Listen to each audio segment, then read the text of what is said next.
I want to tell you a story today about a woman named Eliza Thornwell. A story that speaks of how God's grace can reach into even the most skeptical hearts and plant a seed of destiny where there once was only denial. For Eliza was born in 1976 inches, the historic city of Cambridge, England, a place of towering spires and cobblestone streets, of centuries of learning and brilliant minds. Yet in the very shadow of chapels and stained glass windows, she grew up in a home where the name of God was not spoken with reverence, but with ridicule. Her father was a professor of philosophy, and her mother a molecular biologist, and their home was filled with books and debates and discussions about the universe, about reason, about science, but never about prayer, never about scripture, and never about faith. And that atmosphere shaped her like clay, pressing into her the idea that life was nothing more than an accident, a random collision of atoms and chance, a meaningless story with a start and an end, and nothing beyond it. She would walk as a little girl along those Cambridge streets, past the old college chapels, where hymns floated out through open windows, and she would roll her eyes at the sound, thinking to herself that these were fairy tales for people who were afraid of the dark. She grew up mocking the idea of heaven. She scoffed at the thought of God, and by the time she was a teenager, she had built her identity on what she called honesty, saying to friends who spoke of the afterlife, "Enjoy your storybook," with a smile that felt superior, but to her seemed sincere. Yet what she could not see then was that God had already written his own story for her, that even in her skepticism, he was watching over her, that even in her denial, his mercy was preparing a moment of awakening. Eliza was brilliant. She finished 2 degrees by the age of 24, one in mathematics, one in linguistics. She loved patterns and logic, and the way the world could be taken apart and put back together like a puzzle. And that passion led her to one of the most celebrated minds of the modern age, Professor Stephen Hawking. She became his assistant, transcribing his lectures, editing his writings, clarifying his words so the world could understand. Traveling with him felt like stepping into history itself. She admired him, quoted him, absorbed his worldview until his famous line, "Heaven is a fairy tale for people afraid of the dark," became her creed, her shield, her armor against faith, and she would repeat it quietly at funerals, whispering, "No, they are gone. It's just atoms returning to dust." Proud of her certainty, proud of her superior logic, unaware that what she called freedom was actually a chain of disbelief wrapping tighter around her soul, unaware that what she called enlightenment was really a shadow over her spirit, unaware that the God she denied was watching her with love, waiting for the day she would call on his name. And isn't that just like our God, friends? That even when we mock him, even when we dismiss him, even when we run from him, he does not run from us. He stays close. He keeps the door open. He waits for the moment when his grace will break through. Eliza lived for years in that identity, bound to reason, bound to science, bound to denial, laughing at religion, dismissing hope, convinced she had everything figured out. But what she didn't know was that life is more than equations, more than theories, more than the mind can measure. What she didn't know was that one day, the God she had denied would reveal himself to her in a way that would turn her world inside out. And the same God who was with Eliza in Cambridge is with you right now wherever you are. Maybe you grew up like her, in a home where faith was mocked. Maybe you were told God is a crutch for the weak. Maybe you've built your identity on intellect, on science, on skepticism. But deep down there's a longing. Deep down there's a question you can't silence. Deep down, there's a whisper that maybe there's more, and that's God drawing you. That's his spirit calling your name, just as he was calling Eliza's, even when she didn't realize it. You see, Eliza's story is not just about a brilliant young woman in Cambridge. It's about the faithfulness of a God who does not give up on us. It's about a grace that reaches into the most unlikely places. It's about how the creator of the universe can take a heart of stone and begin to make it tender even before it knows it needs him. And as you listen to her journey, remember that God is no respecter of persons. What he did for her, he can do for you. He can reach into your doubts, your questions, your pain, and he can start writing a new chapter of hope, because Eliza Thornwell thought her life was a sequence of accidents, a dance of atoms, a meaningless game of chance. But God had already planned a moment where she would see with her own eyes that death is not the end, and that his love is real. So friend, don't let your past or your doubts convince you that God has forgotten you. Don't think you're too far gone or too skeptical for him to reach you. If he can reach into a home where his name was banned, if he can call a young woman who quoted, "Heaven is a fairy tale like a scripture," if he can plant a seed of destiny in Cambridge, England, then he can do the same in your life. Eliza's background shows us that God works behind the scenes, that he positions us, that he uses even our intellectual pursuits to bring us to the end of ourselves, so we can see him. And that's exactly what he was preparing for Eliza. Though she didn't know it yet, she was about to walk into a storm that would break her chains of disbelief and bring her face to face with the reality she had denied. And just as God was patient with her, he is patient with you, waiting with open arms, waiting to show you that your life is not an accident, that your soul is not just atoms and dust, that you were created for eternity, and that no amount of skepticism can cancel his love for you. Eliza's story begins with atheism, but it doesn't end there. It begins with denial, but it moves toward destiny. It begins with mocking faith, but it ends with her proclaiming the truth of God's mercy. And as you hear these words, let them remind you that the same God who wrote her story is writing yours right now, preparing a moment of awakening, preparing a moment where you too will see his hand reaching for you. And when that moment comes, you'll know that the life you thought was random has always been in his care, the breath you take has always been his gift, and the love you've doubted has always been his presence. And just as he transformed Eliza Thornwell's background and early worldview, he can transform yours too, taking your skepticism and turning it into testimony, taking your questions and turning them into answers, taking your pride and turning it into peace. Because with God, nothing is wasted, not even a life that seemed to mock him the loudest can outrun his mercy. And that is the power of his grace. Eliza Thornwell had always been driven by a hunger to understand the mysteries of life, but not through faith or prayer, through formulas, theories, and logic. From the time she was a little girl walking the cobblestone streets of Cambridge, she had made up her mind that reason was her only religion and science, her only sanctuary. She excelled in school, her mind sharp as a blade, earning not 1 but 2 degrees mathematics and linguistics before her 25th birthday. Numbers and language became her playground, her refuge, the place where she felt safe from the questions she could never quite answer. She loved the way patterns fit together, how logic seemed to explain everything. And she believed that if she could only understand enough, study enough, analyze enough, she would never need anything else, not faith, not God, not prayer. But you see, my friend, no amount of knowledge can fill the empty space that only God can occupy. You can know everything about how the stars burn, but still not know why your own heart aches in the night. That was Eliza's truth, though she didn't realize it yet. Her brilliance and curiosity eventually opened a door she never imagined would swing wide. An invitation to work with one of the most famous minds on Earth, Professor Stephen Hawking himself. To her, it was the ultimate honor, the confirmation that she was living her destiny. She would travel across Europe and America with him, transcribing his lectures, editing his writings, translating the language of the cosmos into words the world could understand. Everywhere she went, people looked at her with admiration. She felt chosen, exceptional, even immortal in her intellect. Working beside him felt like walking in the presence of genius. And slowly, his voice became the gospel she followed.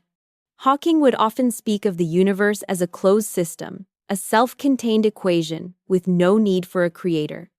He said, "Heaven is a fairy tale for people afraid of the dark," and Eliza took those words and wore them like armor. They became her creed, her confession, her faith in nothingness. She quoted them to others with a quiet pride, repeating them at dinner parties, in university halls, in quiet debates where people spoke of souls and eternity. She didn't need comfort, she had certainty. She didn't need hope, she had knowledge. And when others mourned and clung to belief, she looked on with calm detachment, telling herself she was stronger because she could face the void without fear. But what she didn't know was that every time she said those words, every time she dismissed heaven, every time she laughed at faith, she was building a wall between herself and the very God who had created her with such brilliance. Isn't it something, friends, how we can take the very gifts God gives us and use them to push Him away? He gives us a sharp mind, and we use it to argue He doesn't exist. He gives us freedom, and we use it to run from Him. He gives us curiosity, and we turn it into pride. Yet even then, His mercy doesn't let go. Even when Eliza's heart grew colder toward the idea of God, His love was still warm around her. For years, Eliza lived in that fortress of intellect. She attended conferences filled with scientists and scholars, where faith was treated like a flaw in the formula.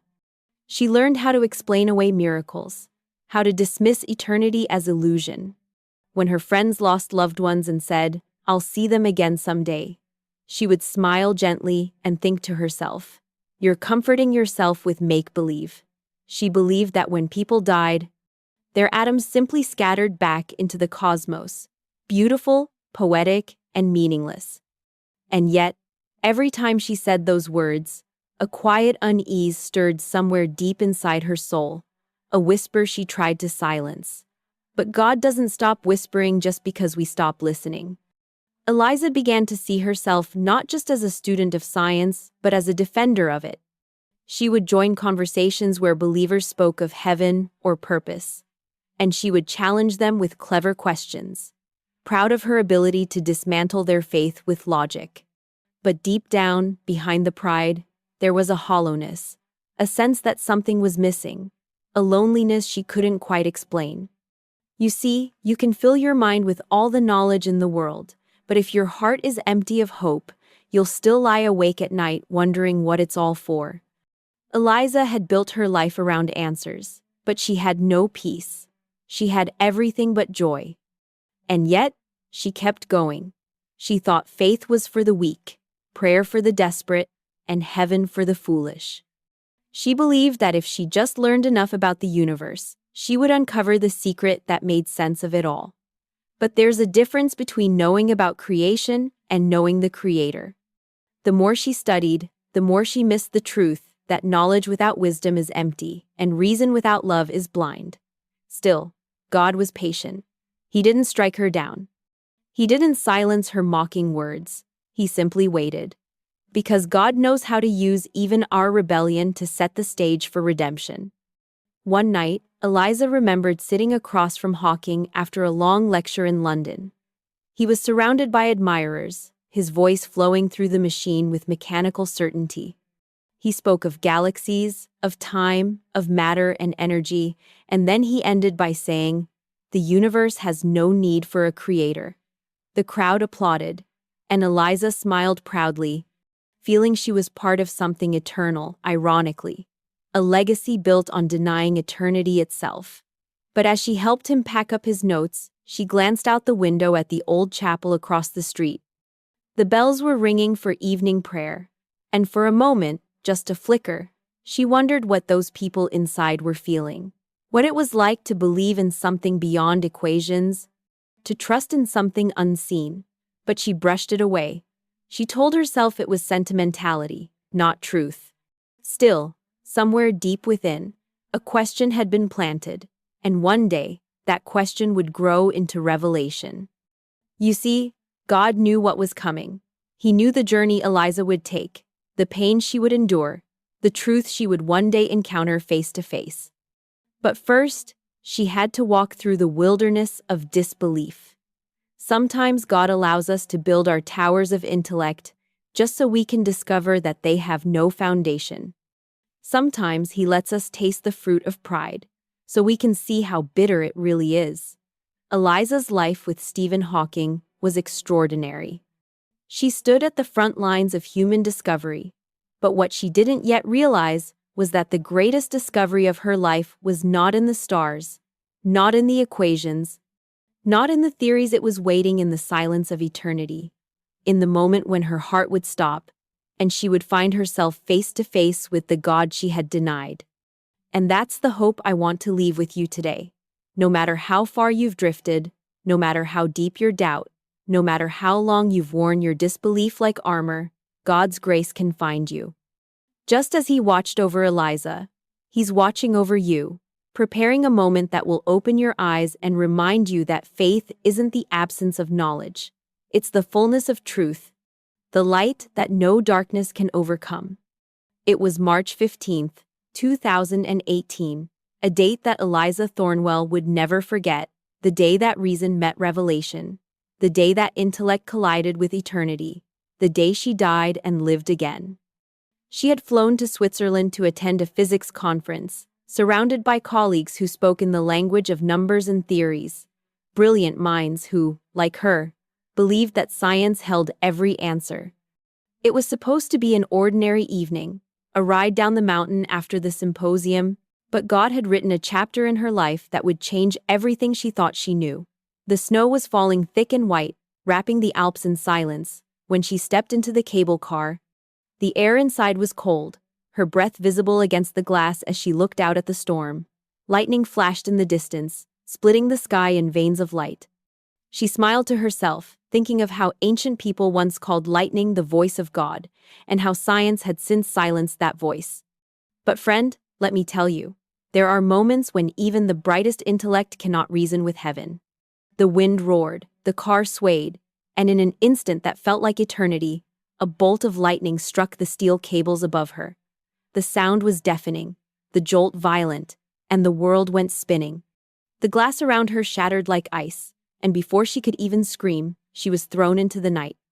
Her body fell through the storm, crashing into a snowbank 40 feet below. The silence that followed was unearthly. No pain, no sound, no thought, just stillness. Her heart stopped beating, her lungs froze, and time, that constant companion of science, dissolved into nothing. The doctors would later say she was gone for 7 minutes, that her heart had flatlined, but Eliza would say those 7 minutes stretched longer than her entire lifetime. Because while her body lay still in the snow, her soul was somewhere else. She found herself surrounded by darkness, yet it wasn't the peaceful black of sleep. This was a living darkness, thick and suffocating, pressing in from every side. She tried to move, to breathe, to speak, but there was no sound, only thought, and even her thoughts seemed to echo back at her with a terrible force. It was then she realized she was not dreaming, not hallucinating, but awake in a reality more vivid than anything she had ever known. At first, she tried to explain it the way she'd been trained to. It's the brain shutting down, a chemical illusion. But the longer she was there, the more that explanation fell apart. This was not illusion. This was existence stripped bare. She began to feel something pulling her downward, a current of despair so heavy it pressed against her very being. The air, or whatever it was thick with sorrow, thick with something she could only describe as guilt made tangible. And then she saw a faint red glow seeping through cracks below, as if the ground itself were bleeding fire. Shadows moved in that light, and voices began to rise, a chorus of screams, moans, and whispers. Countless voices tangled together in agony. When her eyes adjusted to the dreadful glow, she saw faces, men and women, young and old, twisted in torment. Some clawed at the ground, others tore at themselves, as though trying to escape the weight of their own regret. She wanted to look away, but there was nowhere to look that wasn't pain. Flames rose around her, but they didn't burn. Chains rattled, though no one held them. And the smell, it wasn't smoke or fire, but something worse. The stench of decay and despair that clung to her like memory. Eliza understood, without anyone telling her, that this was a place of truth, a place where every lie, every denial, every proud word was laid bare. She heard voices crying out, "I had everything, and it meant nothing. I mocked him until my last breath." And she realized these weren't random cries, they were confessions. Every soul was repeating the moment of their denial, every regret echoing in endless circles. And then, to her horror, she realized that her own words were among them. Heaven is a fairy tale, she heard, not from another voice, but from her own. The words came back to her, cutting through the air like knives, spoken over and over until they felt alive. Heaven is a fairy tale. Heaven is a fairy tale. The same sentence she had once used as a weapon of pride was now the chain around her soul. And just when she thought she could bear no more, she saw movement in the crowd of shadows. The others seemed to shrink back, as though something greater was coming through them. A shape emerged, and her heart or whatever part of her could still feel stopped cold. It was Stephen Hawking, the man she had worked for, admired, and defended with her whole life. But this was not the man in the chair, the figure of brilliance and strength the world knew. What she saw was his soul free from the body but bound by anguish. His face was unmistakable, yet distorted by pain deeper than words. His eyes, those same eyes she had seen glow with genius, were now filled with a torment that no theory could explain. And when he looked at her, she felt recognition not of the mind, but of the spirit. Then she heard his voice, not through the machine that once spoke for him, but clear, thunderous, and trembling with sorrow. "Eliza, I was wrong." Those words shattered her like glass. He cried, "I led them here, I denied him, I mocked him. I thought I was enlightened, but I was blind. I thought I was free, but I forged chains with every word." The sound of his confession echoed through the pit, stirring the others to screams of despair. Shadows reached for him, but they could not touch him. His punishment was not fire, it was knowing. Every book, every lecture, every quote that denied God now weighed upon him like mountains of regret. And in that moment, Eliza fell to her knees, if knees could exist there, and she wept, realizing she was no different. She had been his disciple of doubt. She had repeated his words as truth. And now, she stood in the same place of darkness, her own sentences rising up to condemn her. Heaven is a fairy tale. Heaven is a fairy tale. Her voice joined the chorus of despair. She felt herself sinking deeper, the fire rising around her, when suddenly, everything changed. A light broke through the darkness, faint at first, then blazing like the sun piercing a storm. The flames recoiled, the screams grew silent, and even the shadows seemed to bow. She turned toward that light, and there he was, Jesus. Not an idea, not a legend, but the living presence of God himself, radiant beyond description, clothed in glory that carried both peace and power. His eyes met hers, and she saw everything she had ever been, every cruel word, every arrogant thought, every denial. And yet, she also saw love, fierce and endless. He stepped into that realm of despair, and the torment paused. The pit itself trembled under his holiness. Then he spoke, "Eliza, you were given a second chance. You have seen, you have heard. Now go and tell them, warn them. Many walk the path you walked, and their end will be this place. Go and speak what you have seen." In that moment, she felt chains shatter, the fire fade, the darkness retreat. She was rising, carried upward through light, through warmth, through grace. And then, with a gasp, she opened her eyes in a hospital bed. Doctors shouting around her, machines beeping wildly. She had been gone for 7 minutes. They called it a miracle of medicine, but Eliza knew better. She knew it was the mercy of God. Because while the world saw 7 minutes of death, she had seen eternity. And from that day forward, she would never be the same. When Eliza Thornwell crossed that threshold between life and death, she found herself in a realm so dark, so heavy, that words themselves struggled to contain it, and yet even in that terror, God was beginning the greatest revelation of her life.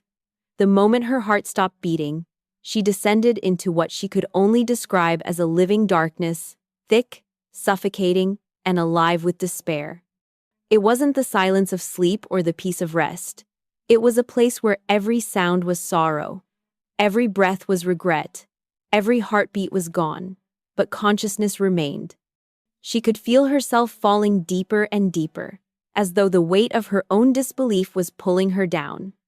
Around her, a faint red glow began to spread, bleeding through cracks in the darkness, and from that glow came the sound of countless voices wailing, whispering, confessing. They weren't far away.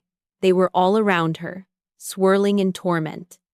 And when her eyes adjusted to that dreadful light, she saw them shadows shaped like people, men and women from every walk of life, their faces twisted in anguish.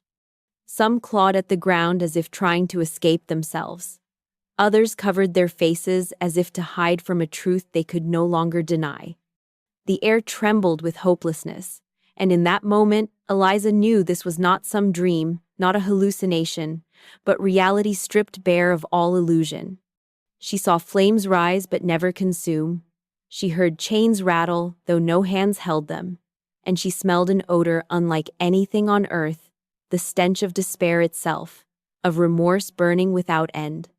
Then came the realization that shook her to her core. Every voice, every cry, every confession was a reflection of choices once made. The people around her weren't being punished by something outside of them. They were living the truth of what they had become. Each soul replayed its own rebellion, its own words, its own pride. And then she heard it, her own voice echoing through the air, repeating over and over like a cruel chant.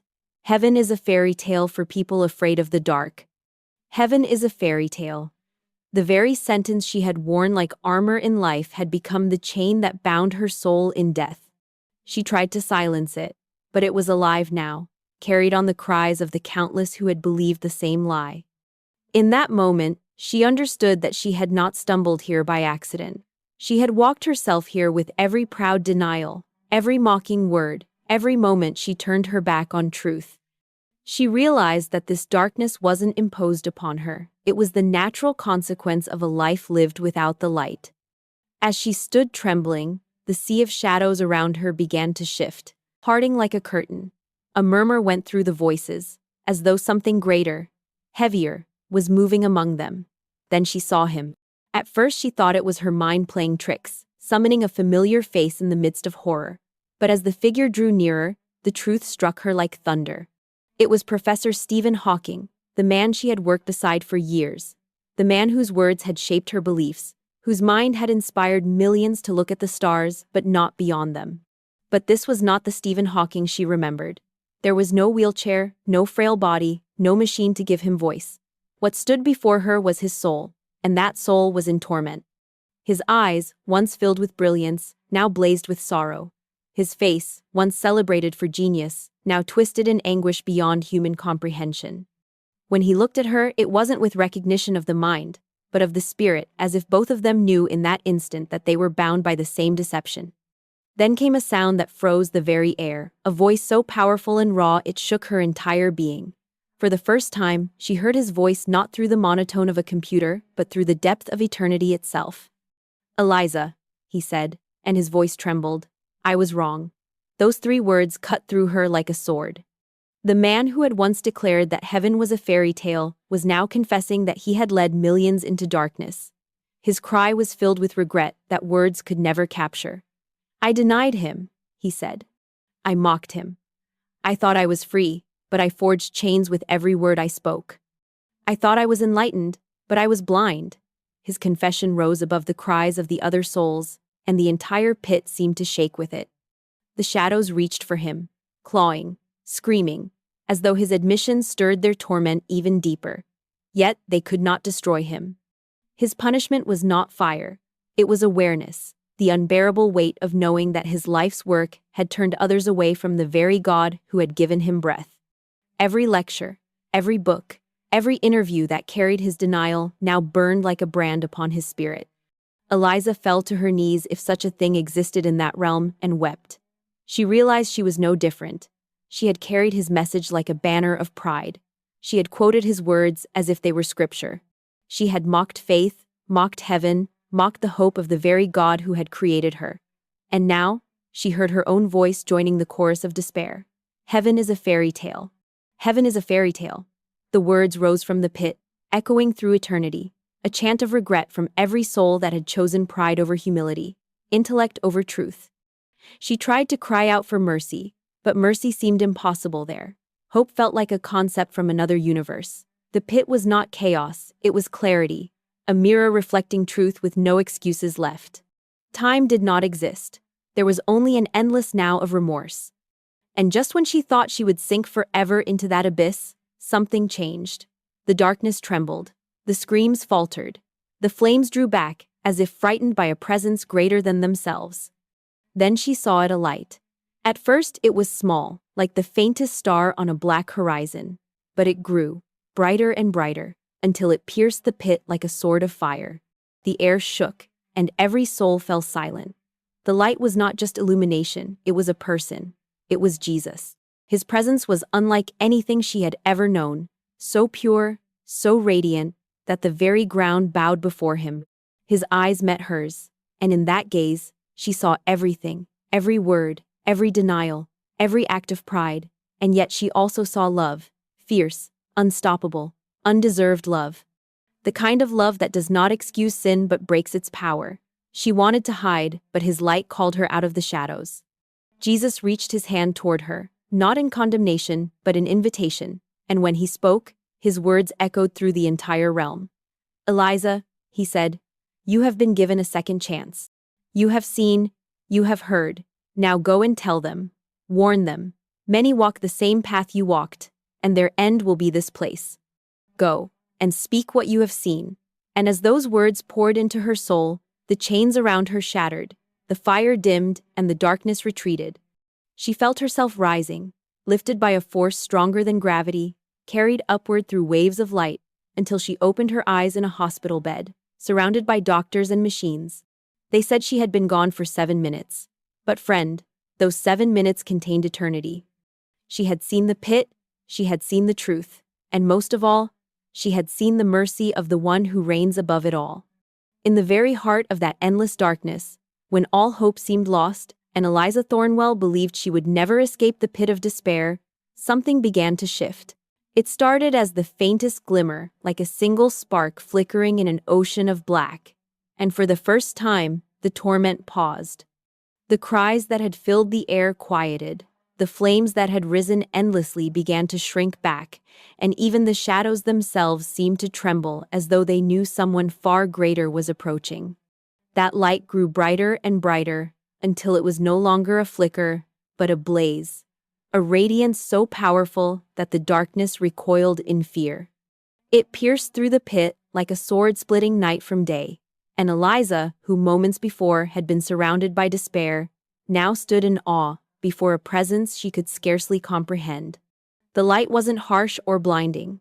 It was alive, warm, pure, and full of power. And from within that glorious light stepped Jesus. There are no words strong enough to describe what she saw. No language in heaven or earth that could capture his beauty, his majesty, or the depth of his love. He was clothed in light itself, yet that light carried peace, not judgment. His eyes met hers, and in that moment, time stopped. She saw everything she had ever done, every denial, every mocking word, every proud thought, and yet what stunned her most was not his holiness, but his mercy. She expected anger. She expected condemnation. But instead, his gaze was filled with love so fierce, so consuming, that it broke her heart wide open. For the first time, she saw herself as she truly was, not as a brilliant scientist or a confident skeptic, but as a child who had spent her life running from her father's arms. She wanted to hide, but his eyes held her like a promise, like a home she never knew she longed for. Every flame of torment bowed before him. The cries of regret turned to silence. Even the ground beneath her seemed to worship. And then, he spoke. The sound of his voice was unlike anything she had ever heard. It wasn't just sound. It was life itself. Each word carried peace, power, and truth. "Eliza," he said, "you have been given a second chance. You have seen, you have heard, and now you must tell them. Warn them. Many are walking the same path you walked, and their end will be this place. Go and speak what you have seen." When those words entered her being, it was like fire and water all at once. Fire that burned away her guilt and shame, and water that washed her clean. The same Jesus she had denied, the same God she had mocked, was now offering her mercy she could never earn. That moment changed her forever. The chains that had bound her shattered. The darkness that had consumed her retreated in defeat. She felt herself being lifted, pulled upward by his light, rising out of the pit that had once held her captive. And as she rose, she looked down and saw that even the shadows bowed before his presence. The flames could not touch him. The torment could not exist where he stood. Every soul, every scream, every regret fell silent in awe of the one who reigns above it all. As the light carried her higher, she felt wave after wave of love, flooding through her. Love so deep it healed the wounds of her soul.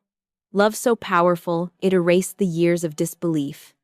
She realized that what she had always dismissed as myth was the most real truth of all. Heaven and hell were not metaphors, they were realities, and every choice in life was leading toward one or the other. And yet, what overwhelmed her most was the grace of Jesus, that he would step into hell itself to rescue one woman who had mocked him, denied him, and laughed at his name. That's who our God is. He doesn't wait for us to climb out of the darkness. He enters the darkness to bring us out himself. He doesn't love us because we are worthy. He loves us because he is love. In that place, Eliza didn't just see Jesus, she felt him. Every atom of her soul responded to his presence. His light wasn't just around her, it was within her, healing, restoring, renewing. She knew she didn't deserve it, but that's what made grace so astounding. She thought back to every moment she had repeated that line. Heaven is a fairy tale for people afraid of the dark, and she realized that heaven was not the fairy tale. Denial was. Heaven was truth, and now she had seen it with her own eyes. She wanted to stay there, to remain in that presence forever. But Jesus had already told her she must return. He had given her a mission. Go, he said again. Tell them that I am real, that judgment is real, but so is mercy. Tell them that I love them and that time is short. As he spoke, Eliza felt a deep sorrow for the world. She was returning to the people just like her, who believed that intellect could replace faith, that reason could erase eternity. She saw their faces in her mind. Friends, colleagues, professors, voices she once admired, all walking the same path she had walked, unaware of where it led. And she knew that her message would not be easy to deliver. People would mock her just as she had mocked others. They would call her delusional, emotional, irrational. But she also knew that no argument, no ridicule, no theory could ever erase what she had seen. Truth was no longer an idea, it was a person. And his name was Jesus. As the light lifted her higher, everything around her began to dissolve. The pit faded, the screams vanished, and suddenly, she was surrounded by silence again, this time not of despair but of peace. Then, with a rush of air, she felt herself falling not into darkness, but into her body. Her eyes flew open, and she gasped for breath. The first sound she heard was the frantic voice of a doctor, shouting, "We've got a pulse!" Tubes were in her throat, machines beeping wildly. She was in a hospital bed, surrounded by nurses and lights, trembling as life surged back into her veins. They told her later that her heart had stopped for 7 minutes. But Eliza knew she hadn't just been gone for minutes. She had been to eternity and back. As she lay there, tears streaming down her face, she whispered, "Thank you, Jesus." For the first time in her life, those words weren't superstition or sarcasm, they were truth. She had seen what lies beyond reason, beyond science, beyond death itself. She had seen the mercy of God face to face. And from that moment on, she vowed she would not waste her second chance. She would live to tell others what she had seen. She would travel, speak, write whatever it took to deliver the message he had given her, that eternity is real, that judgment is real, and that love has already made a way of escape. You see, friend, God gave Eliza a second chance, not just for her, but for you and me. He could have left her in that darkness, but his love was greater than her denial. And that same love is reaching out to every person who has ever said, "I don't need God." Maybe you've doubted, maybe you've wandered, maybe you've lived like Eliza, brilliant, successful, yet far from faith. But the good news is, grace still calls your name. Jesus is still reaching into the darkness, offering his hand, saying, "Come home." Eliza's rescue was not just her story, it was proof that no one is too far gone, no soul too lost, no heart too proud for the mercy of God to reach. Because when his light appears, darkness has no choice but to flee. And that same Savior who silenced the torment and gave her a second chance is offering you one too right now, today. When Eliza Thornwell opened her eyes in that hospital bed, gasping for air, surrounded by doctors and bright lights, she knew in the deepest part of her soul that she was not the same woman who had stepped into that cable car in the mountains of Switzerland. They said it was a miracle her heart had stopped for 7 minutes, yet somehow she came back. But Eliza knew it was more than a miracle of medicine. It was mercy. She had looked into eternity, and eternity had looked back. The God she once mocked had reached into death itself to bring her home.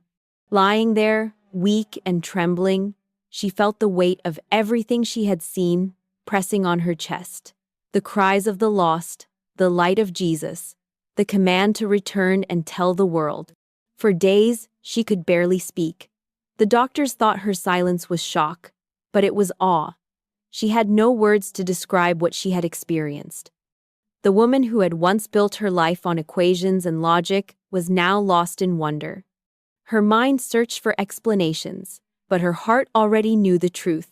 God is real, heaven is real, judgment is real, and love, greater than death, had given her a second chance.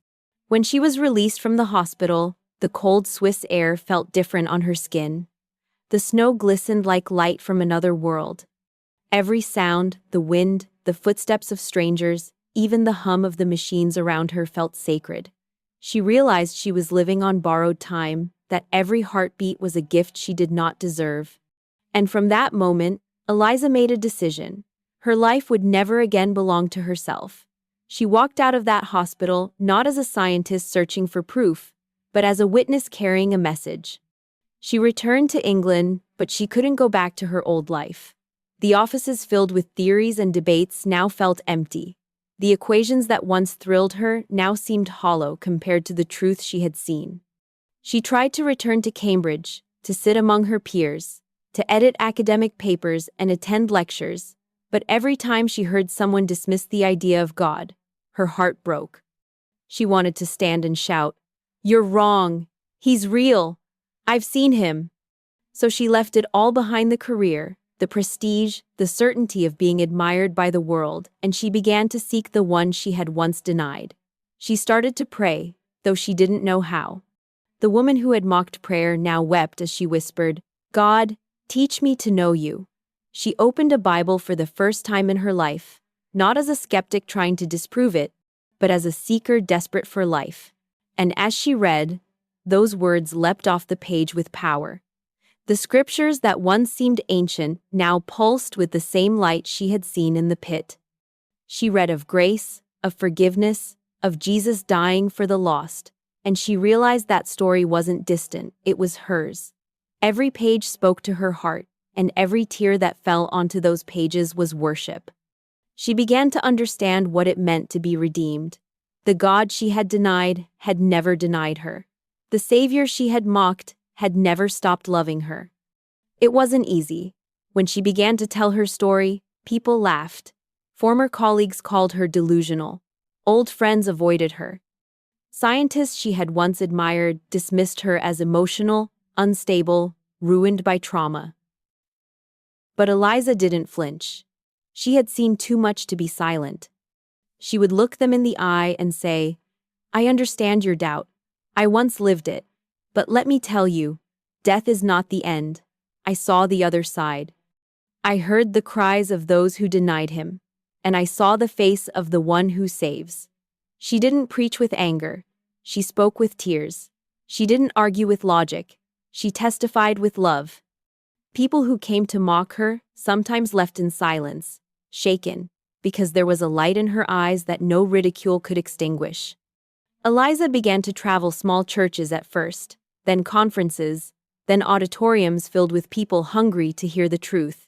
She didn't stand behind pulpits like a preacher. She stood as a witness. "I'm not here to debate," she would say. "I'm here to tell you what I saw." And she would share the words that still echoed in her soul, the words of Stephen Hawking in the pit of darkness, crying out, "I was wrong. There is a God. There is judgment." She told them that this life is not a random accident, that eternity is real, that the choices we make now echo forever. "Don't wait until death to find out," she would plead. "Seek him while you can. Call on his name now." Her story spread far beyond what she ever imagined, not because of her brilliance, but because of her brokenness. She was no longer the proud intellectual from Cambridge. She was a humbled messenger of grace. She saw lives change: atheists who came to challenge her, leaving in tears, skeptics who found faith, families who began to pray again. Some nights, when she was alone, she still felt the weight of what she had witnessed: the faces in the darkness, the cries of the lost, but she also felt the peace of knowing she had obeyed the call. Every time she told her story, she felt the same fire burning inside her that she had felt when Jesus spoke in the pit. And she knew that this was her purpose: to use her voice for what truly mattered. She no longer wrote academic papers. She wrote letters of hope. She no longer studied the laws of physics. She studied the laws of grace. Eliza's life became a living sermon, a message of mercy to those still walking in disbelief. "You don't have to see the darkness to believe in the light," she would tell people. "You don't have to die to find out that eternity is real. Choose now. Believe now." Her story wasn't about fear. It was about love, the kind of love that reached into the depths of hell to save her. She would often say, "I used to think heaven was for people afraid of the dark. Now I know heaven is for people who've seen the dark and found the light." And every time she said it, her voice trembled with conviction. Years passed, but the memory never faded. It lived in her like a fire that could not be extinguished. She knew she had been spared for a reason, and though the world still mocked, she stood firm. She no longer sought approval from peers or applause from audiences. Her reward was knowing that somewhere, someone who had once doubted might hear her story and turn their heart toward God. She often looked up at the night sky, the same sky she had once studied through the lens of science, and whispered, "Thank you, Jesus. You turned my darkness into light." And that's what I want you to see today. Friend Eliza's story isn't just her story. It's God's story of redemption. It's proof that no one is too far gone, that no heart is too hardened, that no mind is too proud for grace to reach. The same Jesus who stepped into her darkness is ready to step into yours. Maybe you've built your life on logic. Maybe you've run from faith. Maybe you've mocked what you didn't understand, but just as he did for Eliza, he's calling you home. Her life became a living testimony of this one truth: there is a God, there is judgment, but above all, there is love. And it's a love that changes everything, because once you've met Jesus, you can never be the same again.